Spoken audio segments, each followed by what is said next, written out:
Just waiting for Facebook to go live. Here we are. Om Ganati Manandatsya Ganangana Sarakaya Chaksurun Minitam Yanatajmahi Sri Gurave Namah Sri Chaitanya Mano Bhistam Stapitam Yanabhutare Swayam Rupa Karamayam Danati Swaparantikam Vandeham Sri Guru Siyata Parakamanam Sri Gurun Vaishnavam Sri Rupam Sagadatam Sahagana Raganatam Vitam Sajdevam Sadvaitam Sabadutam Parijana Saitam Krishna Chaitanya Devam Sri Radha Krishna Panan Sahagana Larita Shivishakhan Vitam Sham Hey Krishna Karuna Sindhu Dinabandhu Jagapate Gopisha Gopika Kanta Radhikanta Namostute Jayatam Surito Pango Mama Mandir Mater Gati Matsava Shaparam Boja Radhana Madana Mohanam Seeman Rasa Rasaram Vivamsi Vada Karsan Venershan Urpago Gopinata Sriyasaram Divyad Brindaranya Kalpadrumada Srimad Ratnagara Shima Sanasto Sri Sri Radha Shuddha Govina Deva Prastadavihi Seva Manushmanami Namo Brahmanya Devaya Go Brahmanya Taya Cha Jagaditaya Krishnaya Govindaya Namo Namaha Mangalang Bhagavan Vishnu Mangaru Radhaja Mangalarum Padarikaksho Mangarayatano Hari Om Narayanaya Vidmahi Vasudevaya Dhimahi Tano Vishnu Prachodhyate Om Mahadevi Vidmahi Vishnu Padnichi Dhimahi Tano Lakshmi Prachodhyate Mahalakshmi Namastubhyam Sare Sare Hari Priya Namastubhyam Diratirim Tapta Kanchana Godangi Radha Vindavaneshwari Vishavanishade Devi Pranamani Hari Priya Nama Om Vishnu Padaya Krishna Pastaya Bhutare Shrimati Bhakti Vedanta Shami Tanam Namaste Sarasati Devi Gaudamati Pacharine Nirvashesa Sanivadi Paskata Desana Sri Krishna Chaitanya Prabhu Nityananda Shri Advaita Gadadhar Shiva Sari Gaur Bhaktivindam Hare Krishna Krishna Krishna Hare Hare Hare Rama Rama Rama Hare Hare. So we go again for another round on this verse in the 7th chapter of the first canto of the Srimad Bhagavatam, 22nd verse. This will be part 10. I think our record for any single verse is 12 segments, and we're on track to equal or even maybe surpass that one. And not a surprise when you come to the topic of fearlessness. That's the dividing line between the material and spiritual world. That's the point at which all the difference in the world is made. Are you going to live your life fearful, or are you going to live your life fearless? It all hinges upon your faith and trust in the Lord. Hare Krishna, Krishna Krishna, Hare Hare, Hare Rama, Rama Rama, Hare Hare. So thanks for joining us. Brent's parents had their 50th wedding anniversary yesterday, and he had brothers and sisters and relatives come in from different states. I think he mentioned Arizona particularly, as they went to a steakhouse that he said he had a baked potato for $50.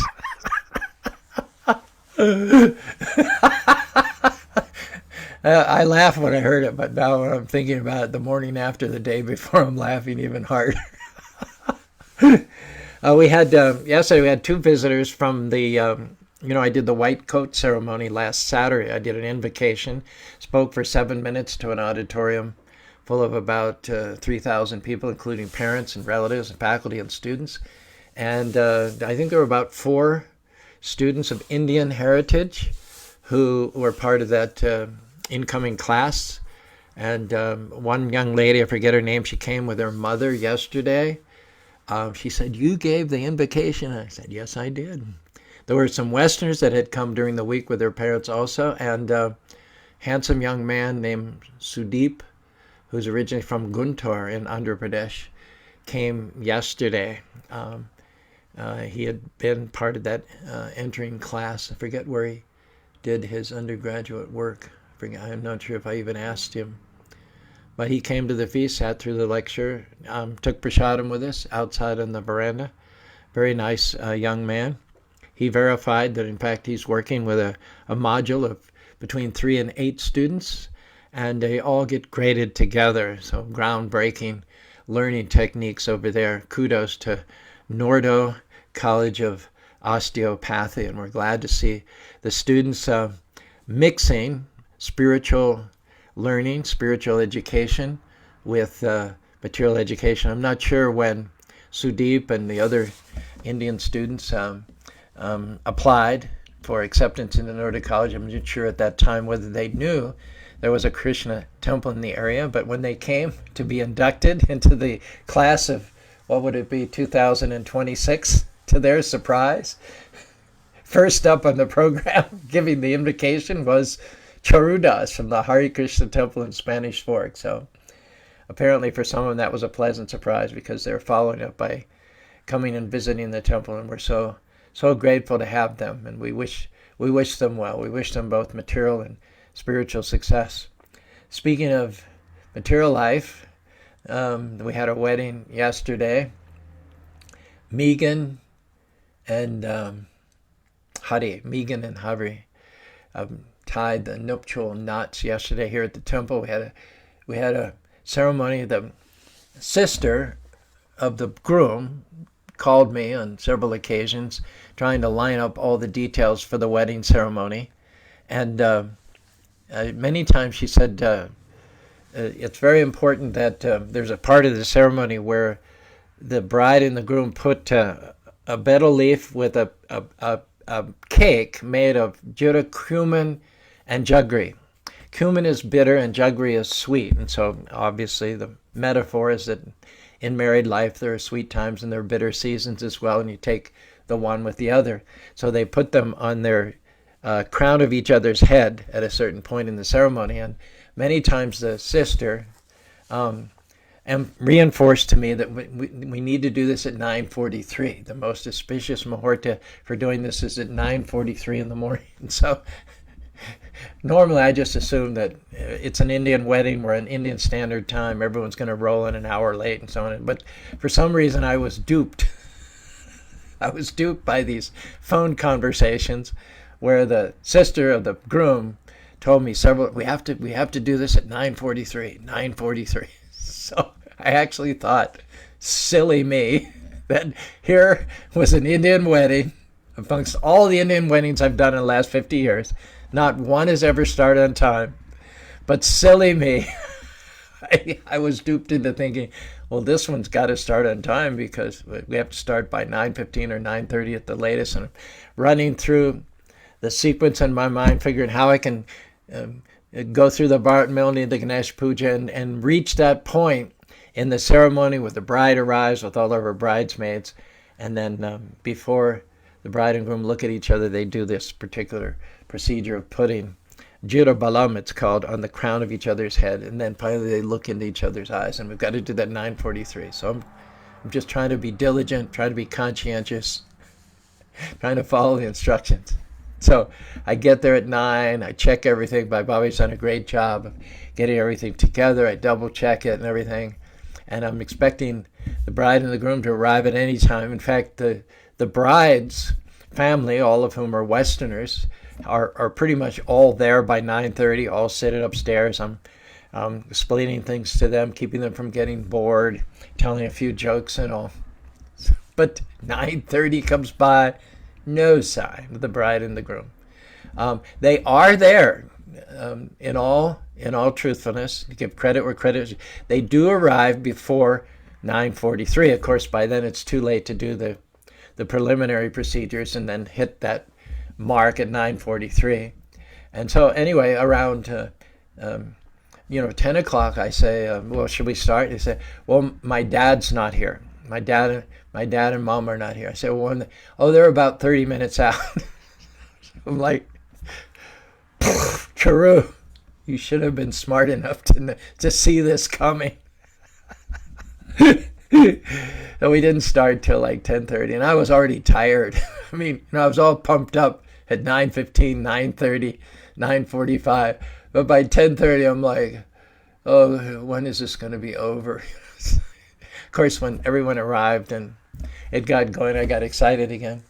And there was there's always a good reason for it. There's always a good excuse. I talked to the bride's mother. She came up, the groom's mother, and she came up after me, and they were so pleased with the ceremony and the way it went, delighted. And she said, she told me why they were late, and this made a lot of sense, to be honest with you. She said the bride, being Western, had never put on a sari. She didn't know how to put on a sari.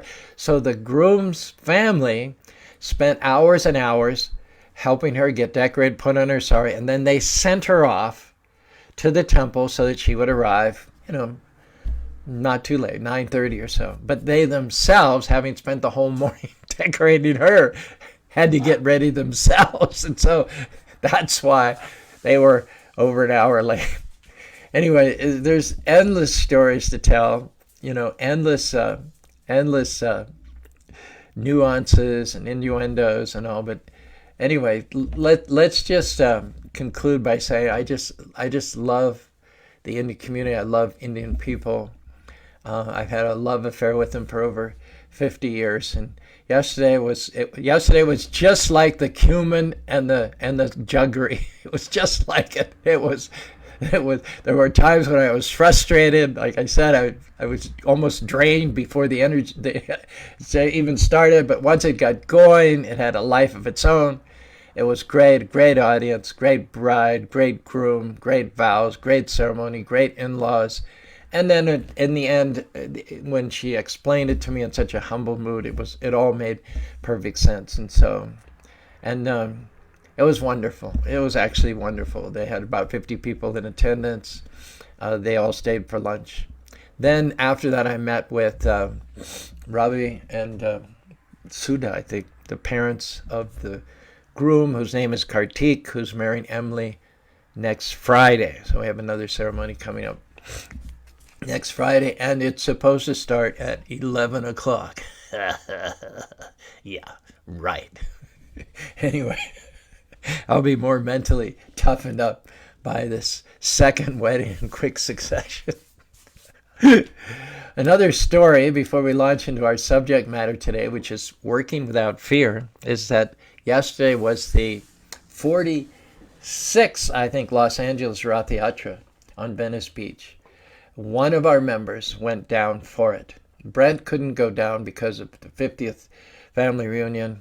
Rob has his child every other weekend, and that's most likely the reason why he couldn't go. Is that right, Rob? I'm sure you thought about it. I wish I could have gone, but it wasn't because I had my son, but because I had to deal with work and having truck troubles at the same time. Okay, yeah. Anyway, there's one person who saw his way clear, and I would have loved to have gone too, but I mean, a wedding, and it's just impossible to get away from here. I love it, but it takes other options off the table. But one person who managed to get down there, went down in his truck, was going to sleep in his truck if he had any trouble with a place to stay, was Joshua Thomas. And just prior to the beginning of the parade, he sent me a little video clip from Santa Monica of the carts and the kirtana beginning to rev up and achieve momentum. They go from the Civic Center in Santa Monica. It's about, 2 or 3 miles along the bicycle path, Pacific Ocean, Venice Beach, and they reach around noon or so. They leave Santa Monica at 11. They reach the Venice Pavilion, which is a 4-acre grass area right there, around noon. And then throughout the afternoon until about 5 o'clock, there's entertainment on 2 different stages, yoga classes, a free feast for about 10 to 15,000 people. Everyone wants it. And then there's also gourmet food booths where they sell curd steaks and lassis and all kinds of things like that. There's a Q&A question with sannyasis and gurus from all over the world. And through it all, it's so funny because it's Venice Beach, so there's still all the street performers there. There's still all the roller skaters and the bicyclists, and they all go right through. The paths go right through the festival area. So you have stationary people who are clumping up at the various booths, but you constantly have movement. It's like blood through veins. You constantly have movement in both directions of roller skaters going this way and bicyclists going this way. And many of those people peel off the path and sit on their bikes and read some of the panels, or take off their roller skates and do a yoga class or get the free feast, and then they continue on their way. So it's just a fun event. I was there as the MC for the first 28 years, so they've They've gone past me now. This is 46 years, 28, 38. So this is 18 years past the last time that I was the MC. And then even as an attendee, I haven't been that diligent. I've probably been once or twice since I no longer had a vital role in the festival. But always get excited about the LA Rath Yatra, whether I'm able to go or not. Vai Baba and I have a history at LA. We have a history at LA Rath Yatra. And I'm glad that at least one member of our community blessed himself by driving his truck and going down. And Joshua is always willing to help out. I mean, he doesn't just go to attend the festival. He planned to arrive on Saturday, and he prearranged to help put the cart together and put it in place. I believe they have to go at like 3 o'clock in the morning with a police escort to take the cart from where it's stored throughout the year to the Civic Center in Santa Monica. And so there's a police escort with flashing lights so that no drunk plow into the Rath Yatra cart at 3 o'clock in the morning. So Joshua's always right in the middle of whatever it needs to be done. I remember when they had the Sadhu Sangh here in Spanish Fork just a few weeks ago. Friday night and Saturday, it was on site right here at the temple. They used the same grass amphitheater and the same stage, beautifully decorated, that we used for the Festival of Colors and the Festival of India. But the weather report for the last 2 days, Sunday and Monday, was not good. In fact, there did turn out to be a lot of rain and hail on Sunday. And so when the chanting ended at 10 o'clock on Saturday night, the devotees, the disciples of Duryodhana Maharaj, had located an indoor soccer field 3 miles away, 16,000 square feet. They rented it for like $600, a ridiculously low fee. Now the problem was the elaborately decorated stage, all those decorations, all those paintings, the pot hangings, everything had to be transferred to this new location. And the chanting didn't end on Saturday night until about 10 o'clock. So between 10 o'clock and 3 in the morning, a dedicated, hardcore crew of surrendered devotees transferred everything so that when the rank and file arrived at this new venue on Sunday morning at 9 o'clock, everything was exactly as it had been on our own stage right here. And I mention this because our Joshua was one of the devotees who stayed up at 3 o'clock in the morning. That's just what he does. That's who he is. Goes the extra mile, goes above and beyond. And every time I think of Joshua becoming a devotee, Joshua shows up every Sunday in these flamboyant Krishna shirts, with a dhoti.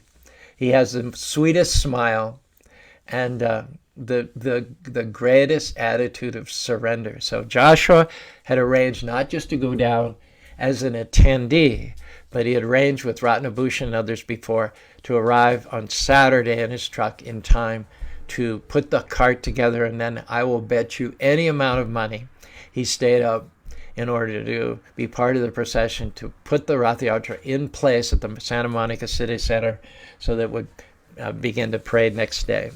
So Joshua's our guy. He's our hero from Spanish Fork, Utah, and he sent me a little video clip just before the beginning of the festival, the parade, and he should be back sometime today or tomorrow, so we're expecting a full report from our own Utah Joshua, of whom we are so proud. Good morning, Ram Kishore. Ram Kishore has a second Rath Yatra in the works up there in Minnesota. He's extremely active in preaching there. We're so proud of him as well. We're going to be on a relevance call with him this coming Wednesday. Looking forward to that. No, wait a minute. He's not available, and Nitya Tripta is not available. Nitya Kishore. So yeah, that call is actually up in the air. I stand corrected. But glad you could drop in on us this morning. Ram Kishore, Sundari Priya. Sundari Priya is up for Brahman initiation to Radhanath Swami. Our own Kruti Nagaraj got first initiation just last weekend in Los Angeles from Radhanath Swami. Her name is Kumari Rani. Rakesh, please accept my obeisances. Good morning.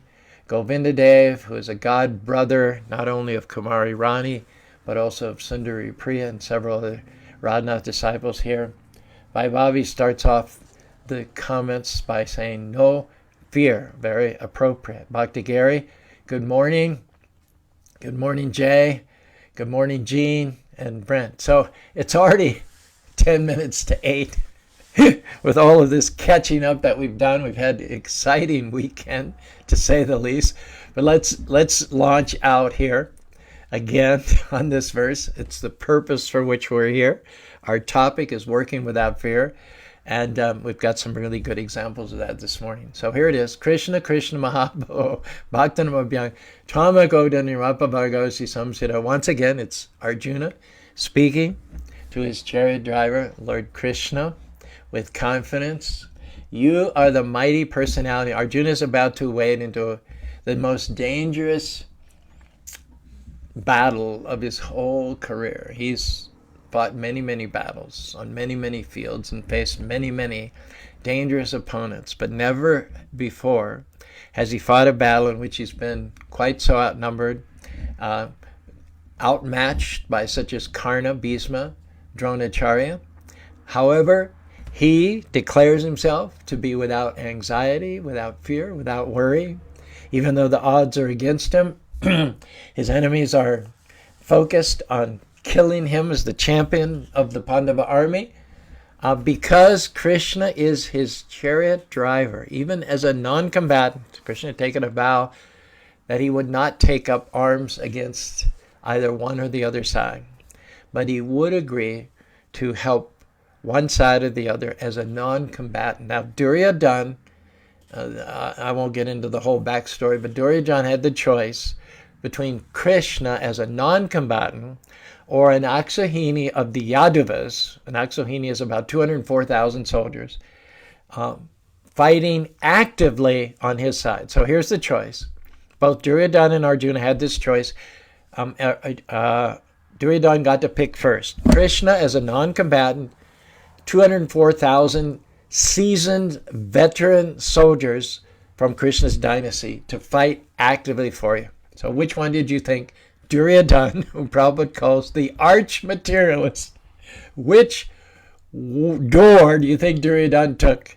Door number A, Krishna is a non-combatant, or door number B, 204,000 ferocious, experienced warriors who are going to go out there on Duryodhan's behalf and fight and kill and do their level best as mercenaries to keep Duryodhan in the throne. Well, obviously Duryodhan picked door number 2. Now, Prabhupada says Arjuna was equally happy to have Krishna as a non-combatant. And because Krishna, who is a source of everything, the Supreme Personality of God, and Tasya Karanam Karanam Chabidinenda Tatsamas Chabadaga Parasha Shakti Vivada Shabhavaka Balagaram. Krishna is defined as that personality than whom no one is greater or equal. That personality is participating in the battle on behalf of Arjuna as a non-combatant, as his chariot driver. He's also within the hearts of all living entities. He's within Arjuna's hearts. He's capable of empowering Arjuna to go where he's never been before, to defeat opponents who previously were unconquerable, to cross over the dangerous ocean without even a scratch of the battlefield of Kurukshetra. Krishna is also in the hearts of his enemies. So when an enemy like Bhisma or Dronacharya or Duryodhana or Ashwatthama or Karna releases an arrow or a javelin with the purpose of killing Arjuna, Krishna is in the heart of that living entity, so he can affect the aim of the aggressor. He can make their aim just off enough to turn a lethal arrow into hitting a non-vital part of Arjuna or missing him altogether. So Arjuna says this verse, Krishna, Krishna Mahabho, Bhaktanam, for your devotees, for those who step outside of your circle of protection, for those who rely on their own powers, their own gifts, for those who are I-centered and not God-centered, there is no special protection other than the norm. The norm, a parent loves all of his children equally. He gives them food, he gives them shelter, but he gives special protection to those who are in concert with him, who agree with his purposes and goals and ambitions for their lives. Father wants nothing but the best for their children. And if the children agree to accept what the Father has to give, there's perfect harmony, there's perfect peace. But if the children reject the ability of the Father to further them, to enrich them, to promote them, they want to do it on their own, then basically they themselves have pushed their Father away at a remote distance, and then they're on their own. They're outside of the special protection of the Lord. And so that's not the case with Arjuna. He is one with the Lord in terms that what the Lord thinks, Arjuna thinks. What the Lord wills, Arjuna is perfectly okay with that. What the Lord feels, Arjuna feels the same thing. They are intimate friends. Their consciousnesses, they have spent so much time together, lifetime after lifetime, that you can hardly distinguish between the consciousness of Arjuna and the consciousness of Krishna. Of course, one difference is that Krishna can do anything, and Arjuna is a conditioned soul. But when Arjuna throws his lot in with Krishna, when he gets in agreement with God, then all the powers of the Supreme can flow through Arjuna. So Arjuna is not at all afraid in this dangerous battlefield situation, because not only has Krishna endowed Arjuna with the power to be invincible, the power to be invulnerable against, doesn't matter what enemy comes against him, but Krishna, as the Paramatma, the Super Soul, is also within the hearts of those who would do harm to Arjuna. He's protecting him in two ways. He's empowering him, and he's also disempowering those who would seek to do harm to Arjuna. Therefore, Arjuna says in this verse, Krishna, you and you only, none other, not Shiva, not Brahma, not Ganesh, not Lakshmi, no other demigod, not Indra, not Kubera, not Chandra, no other demigod is competent to do what you do, which is to instill total fearlessness in the hearts of your devotees.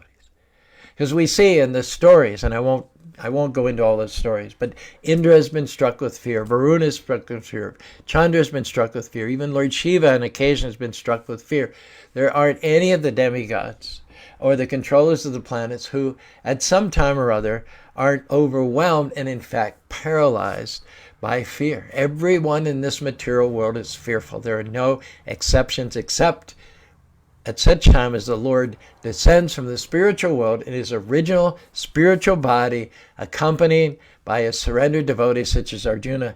In the hearts of that category of living being, there is total fearlessness. And so even though within the flames of this material world, and basically, technically, subject to the material miseries of this material world, all the devotees of the Lord, what to speak of the Lord himself, they have immunization. They have an invisible protective shield, so that it can be said of them, they're in the world, but they are not of the world. Others who are of this world, others who buy into the material viewpoint of things, asatyama pratishtam te jigadahara parashrisham kimanyat kamaitasam. The view of the non-godly is that this world has happened by accident. It has as its cause only lust. It is due to the random combination of material elements. There's no special meaning. There's no all-powerful, intelligent designer. And those people are thrown upon their own resources in order to promote their temporary happiness. There's nothing of which they're incapable. There are no crimes of which they're not capable of doing. We talked in previous sessions about Kamsa. We talked about Ravana. We talked about Hiranyakashipu. They sunk to the lowest depths of immorality because they relied upon their own resources to maintain their body and family and relatives. So the destination of non-God-centered people like Hiranyakashipu, like Ravana, like Kamsa is described by Kapila Dev in the 30th verse of the 31st verse of the 30th chapter of the 3rd canto of the Srimad Bhagavatam. Eka prabhandyate dvantam hidvaram sukara bhutaretyarpatide bhutadrehan yabritam. One commits any kind of abominable act on the plea of providing for one's family and friends. One acquires money to insulate, to provide security for oneself and one's family members by illicit means, by causing pain and suffering to others, one accumulates an inordinate amount of money, far beyond what one needs to maintain oneself against a rainy day. Now, this money which one accumulates and from which one is separated at the time of death, you cannot take it with you. There's a joke I remember hearing one time. A man had accumulated a lot of money and he was terminally ill. So he told his wife, sell everything we have, turn into liquid assets, make it into cash and gold, and hang it in a bag in the basement so that when I leave my body, I can collect it on the way out of this world. She was a very faithful, compliant wife. She went to the bank and she sold her house, she sold the car, she sold everything. She turned it into cash and gold coins and tangible assets. She hung it just according to the instructions of her husband in the attic of the house. And not too many days later, the husband succumbed to his terminal illness and he passed away while his wife was sitting by his side. So out of curiosity, she went up to the basement to see whether he'd snatched up all of his assets on the way out of this world. The bag was hanging there just as she'd put it. There wasn't any change. There wasn't any diff. Every penny was there. Every banknote was there. And she thought to herself, I should have put it in the basement. That way he would have had a chance. So the money that we've illicitly earned in a non-God-centered way under the plea of maintaining our family, friends, and friends, that is the passage money by which we go to hell. If you want to fly to Hawaii, it costs $300 or $400 to get a ticket. If you want to fly to an industrial suburb of Chicago, or if you want to go to Newark, New Jersey, if you want to go to some country which is racked with civil war and midnight knocks on the door by the secret police and bodies floating in the river every morning, it's going to cost the same amount of money as it would cost to go to Hawaii or Tahiti. So the money which you spend on your ticket to go to hell is the money by which one earned illicitly with great envy of other living beings, causing great suffering to other living beings, with great endeavor. Prabhupada says, if you want to go to hell by enjoying illicit sex, intoxication, meat eating, and gambling, you have to acquire so many things. In the past, a man could maintain his family on 2 acres of land, keep a cow, grow some food. Everything is there. Right, local, easily obtained with a few weeks of gardening and sowing and tilling and reaping and weeding. You get more than you need for the maintenance of yourself and your family. You go to the local church, temple, or mosque on Sundays. You donate to the church some produce. Life is simple. But if you want to live a grossly inflated lifestyle which incorporates illicit sex beyond your wife, beyond your husband, if you want to eat meat, if you want to take intoxication, if you want to gamble, then you require a lot more money. It's no longer adequate to have a little land to grow your own food and to have a cow. You have to have such a much bigger infrastructure and arrangement to support all those habits. And even after creating that infrastructure, there is the fragility of it all.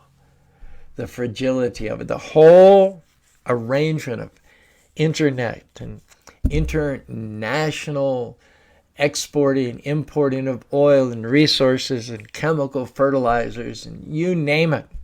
Look at Amazon nowadays, and I'm guilty of this too. Rather than get in the car and spend the gas and the time to go out and look for an item anymore, I've just fallen into the habit of just searching on Amazon. I'm a Prime member. You get it the next day, free shipping. So I admit I'm as guilty of this as the next person. But the whole kit and caboodle, the whole shebang, it's like Raghunath and Kastuba talk about this. They have a term for it. I forget what they call it. Somebody can help me out in the comment section. But it's like you have this whole elaborate arrangement and you pull one little thread out of it. You pull one little thread out of it and the whole thing tumbles down. You have one little war in Ukraine, gas prices go up, and there's no longer inflation is a runaway because of something that's happening halfway around the world. You have your own land, your own cows, you grow your own food. Doesn't matter what's happening 25 miles away, 50 miles away, what to speak of what's happening around the world. One time they asked Prabhupada, they were just starting the Mayapur project in West Bengal. Prabhupada himself lived in a little grass hut near the entrance. They had a few cows they were protecting. They were starting to grow their own food. And they asked Prabhupada, they said, what will happen to Mayapur if there's another war? There was a threat between India and Pakistan and between China and India. Prabhupada said, if you're growing your own food and you have a cow and you're living very simply on the land, one party will come and say, which way did they go?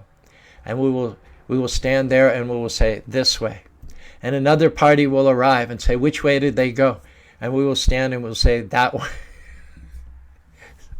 If you look at history, there have been wars, there have been kings, there have been power struggles, but the people on their land, for the most part, their lifestyle doesn't change. They're not subject to the vicissitudes, to the waxing and waning, the flux and flow of politics and power struggles, lust, anger, and greed. You have independence, you have self-sufficiency, and above all, you have peace. Like that. It doesn't matter so much what's going on in the world, as long as you have the means, your own means of sustenance. So Prabhupada says the difference between God-centered people and non-God-centered people is that non-God-centered people are anxious to accumulate wealth for illicit sex, meat eating, gambling, intoxication, and for that purpose they must work extraordinarily hard, create a fragile but very complicated and international infrastructure which can be brought down at any time. They work very, very hard for this. They have to continue to work hard. They're entrapped. They can't just make it and walk away because it doesn't maintain itself. It requires constant input, constant fuel. And so they can't get away from it. All of their politics, all of their tax money, all of their military, all of their economy is dedicated not for simplicity, not for self-sufficiency, but to keep this huge, inflated, artificial infrastructure afloat at all costs, even to increase it as much as they can. Naturally, not surprising that the results are very dissatisfying. Consider the difference between Duryodhan and the Pandavas. Duryodhan wanted what the Pandavas had. He started off from a point of view of envy. He was a king. He had his own kingdom. He had citizens who paid him taxes. He lived in a palace. I mean, he was born with a silver spoon in his mouth, but envy spoiled it all. He was not satisfied with what came to him of its own accord. He wanted what someone else had. So Duryodhan got to work from a very early age. He poisoned Bhisma. He sent the Pandavas off to live in a house that he'd made of lac and tried to burn them by arson. He arranged to kidnap their wife and to try to embarrass her in the assembly. He organized a crooked dice game by which he cheated them not once but twice of their kingdom. And while they were away, he simply trained and made allies and compromised people like Dronacharya and Bhisma, so that when the Pandavas' term of exile would be finished, Duryodhan would go back on his promise to return their kingdom to them and try to crush them with an army, an overwhelmingly large army of his allies. So Duryodhan, in one sense, you might say, He deserved the kingdom more than the Pandavas. He worked harder for it. He thought about it constantly. If wanting something and going even to the point of wanting it so badly you commit crimes in order to achieve it and to keep it, if that means that you deserved it more than anyone else, then it was certainly unfair that the Pandavas ended up getting their kingdom back. They weren't the ones that wanted it the most. They were willing to compromise with Duryodhan for only 5 villages. They were willing to overlook Duryodhan's offenses in order to live peacefully. So Duryodhan worked, and the Pandavas worked. But what was the difference? The Pandavas worked without fear of loss. Everything that Duryodhan worked for was to build up a temporary niche, a temporary infrastructure, a temporary seat of power that on which he would sit. He would be glorified. He would be the influencer. He would be sovereign. All that wrapped up in the false ego, the conceit of Duryodhan. So he worked hard, committed sins, imposed sin, suffering, and misery on others for his own sense gratification. In one sense, he deserved the kingdom more than anyone else. On the other hand, it wasn't that the Pandavas didn't work. They worked hard. They perfected their military skills. They ruled over their citizenry. They made themselves available like parents make themselves available to children. They protected, they cherished the citizens. They fulfilled the conditions of the terms of exile. They went into the forest where they no longer had bodyguards. They no longer had protectors. They had to sleep on the ground and contend with all kinds of enemies in the forest. So Duryodhan worked and the Pandavas worked. It's not that non-devotees work and devotees don't work. One time I was in the room when someone who was visiting Prabhupada asked Prabhupada in a challenging way, "Why don't you Hare Krishnas get a job? Why don't you go to work?" And Prabhupada answered that person. He said, "We work harder than you. You couldn't keep up with us. We get up. I'm an old man. I'm in my 70s. I get up at midnight. I spend the whole night translating. I go to the morning program. I go to a morning walk. Then I go out. I give the Bhagavatam class. There are engagements, television, newspaper engagements for me. There are guests that I receive and with whom I write my books every evening. I receive visitors and guests late into the night." He says, "I am 70 years old and there's not one of you 20-year-olds who can keep up with me. Even his 20-year-old disciples couldn't keep up with him." He says, "We are working harder than you, but the difference between our work and your work is that ours is not toil. Ours is not frustrating. Ours is not criminal. Ours is not unnatural. Ours is not complicated. Our work is labor of love." So the Pandavas worked probably harder than Duryodhan, but they did not work to appropriate the property of others. They did not work motivated by envy or competitions. They worked to increase and strengthen their faith in and trust in Krishna. That was the fruit of everything that the Pandavas did. They took the reverses, they took the betrayals, they took the exile as opportunities to deepen their faith in and trust in Krishna. And in the end, their devotion trumped all of the work and all of the crimes of Duryodhan. Within 18 days, everything that Duryodhan had struggled and dreamed and worked for, all of his ambitions, all of his achievements were undone by Krishna driving the chariot of Arjuna. In the end, Duryodhan lay in the dust, food for the jackals and food for the vultures. All of his brothers killed. His kingdom wrested away from him by the Pandavas, who were outnumbered and outmanned, but who had Krishna as their chariot driver. So the end result of work in devotion is that Krishna will award you the kingdom. Krishna will award his devotees that which the non-devotees are. In a sense, the non-devotees are working for the devotees. Prabhupada gave the example, it's given also in the 8th canto of the Bhagavatam. The demons and the demigods are always at odds. They're always fighting one another.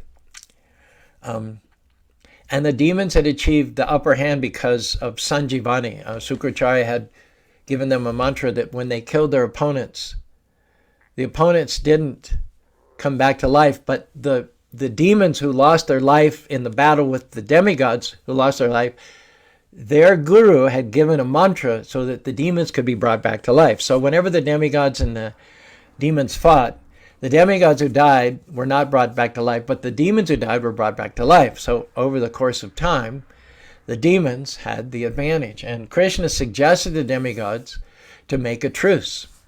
He said, after all, the demons are doing all this hard work, building everything up. So why not, instead of going against them, why not combine with them, let them continue to do all the hard work, let them build everything up, and then in the end, I will give the results to my devotees. He gave the example, Arihopashanya Satika, Ahimokofshadeva, Hiartasha Vadim. There was once a cobra and a mouse trapped in a basket. And so the cobra said to the mouse, you're very good at chewing. So why don't you chew a hole through this basket? We'll escape. The mouse said to the cobra, well, that sounds good, and I'm certainly capable of doing that. However, once we're both free, you're going to eat me. And the cobra said, well, if we're both captured in here, it's pretty obvious that I would eat you anyway, so you might as well chew the hole and we'll both get out, or at least you'll have a chance.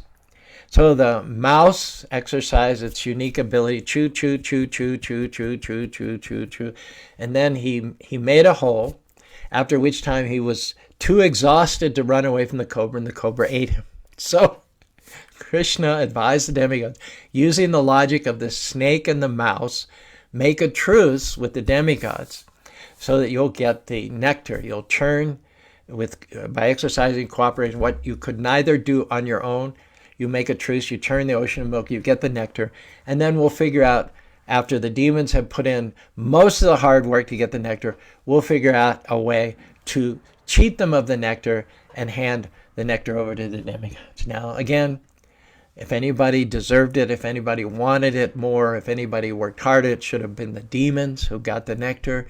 But because of the devotion of the demigods, the work of the demigods had a different characteristic than the work of the demons. The demigods agreed to the proposal of the Lord because this was going to strengthen their faith in and trust in the Lord. They knew that against all odds, Krishna would arrange for their devotees to have the property for which the non-devotees had worked so hard.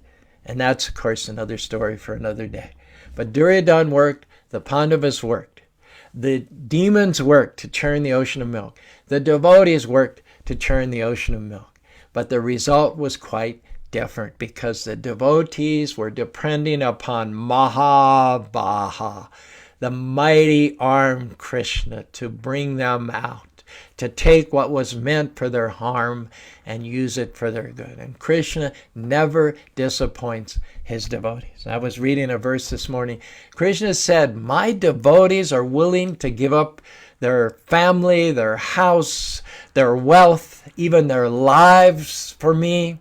How can I do anything but protect my devotees and give them the victory in the end? How can I take from the devotees? The devotees give me, they dedicate their children, they dedicate their wives, they dedicate their energy, they dedicate their house, they dedicate their bank. They're even willing to give up their lives for me. So how can I, Krishna, God says, look myself in the mirror in the morning having abandoned such fully surrendered soul? It is not possible. One day the sun may grow cold, the moon may grow hot, but I will never abandon those who have surrendered unto me. You can count on that. You can go into battle like Arjuna without a shred of fear, because Krishna will always protect his devotees. Hare Krishna, Hare Krishna, Krishna Krishna, Hare Hare, Hare Rama, Hare Rama, Rama Rama, Hare Hare. So thank you very much for your kind attention on this Monday morning. We're closing in on our record number of sessions on one particular verse. We've got 10 under our belt on this topic of fearlessness. We have only got 2 more to tie the record and 3 more to break the record. So we'll see what happens. Keep you in suspense for tomorrow. In the meantime, Gene, thank you very much for joining us. Thank you very much, Brent. Jay, thank you, and good morning. Bye, Bobby. Hari Hari Hari Bo. Bhakti Gary, please accept my obeisances. Govinda Dev, happy Motivational Monday. Rakesh, Raghava, and Bhavna, all glories to Srila Prabhupada. Sundari Priya, whom I hope is going to get her Brahmin initiation here very soon.